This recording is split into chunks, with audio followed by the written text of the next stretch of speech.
Mapayapang araw sa inyong lahat na naririto sa tipanan ng Diyos. Nais kong mabigayan kayo ng kapayapaan sa bawat isa.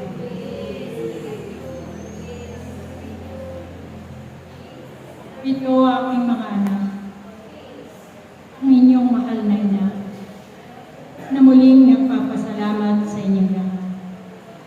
Sapagkat sa araw na ito, kayo'y nakapag-alay ng tupa sa paanan ng Ama. Kaya ang Diyos na inyong tinatawag sa inyong mga buhay ay patuloy na nagpapasalamat sa inyong lahat. Sapagkat sa araw na ito ay napagtagumpayan ninyo ang inyong gawain. Mabuhay kayong lahat, aking mga anak. Huwag kayong mag-alala sa lahat ng inyong gagawin sa inyong mga buhay. Sapagkat ang Diyos ay naririto, patuloy niya kayong ginagabayan at pinapatnubayan sa inyong mga buhay. Naway patuloy kayong sumunod sa kanyang kalooban at sa inyong pagsunod sa kalooban ng Diyos. Naway maging tapat kayo na nananampalataya sa Kanya. Patuloy na kayo'y manalangin ng aking banal na Santo Rosario sa araw-araw sapagkat sa araw-araw ng inyong pagdarasal ng aking banal na Santo Rosario, marami kayong maililigtas na tao sa mundong ito. Batid ninyong lahat na marami ng kaguluhan ang nagaganap sa mundong ito. Kaya kayo'y tinatagubilinan ko na kayo'y manalangin ng aking banal na Santo Rosario sa araw-araw upang maligtas ang mundong ito.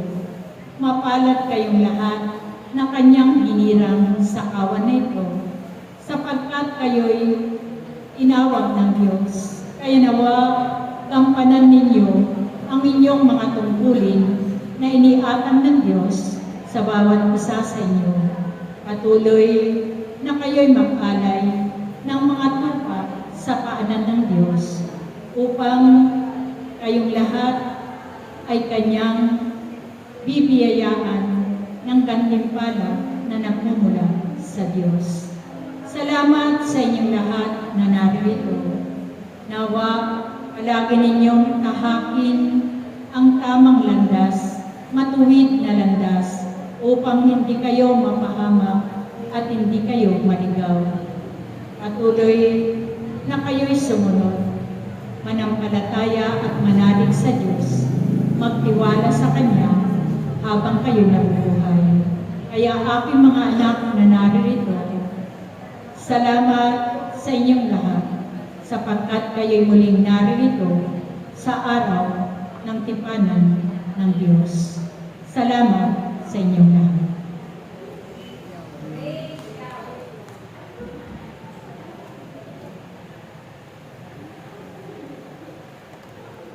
Yun naman po ay dadako na tayo sa pangatlong mensahe sa pananangin papuri mula sa Espiritu Santo ni Inang Lina sa interpretasyon mula sa Espiritu Santo ni Inang Jenny. Tayo po tayong lahat.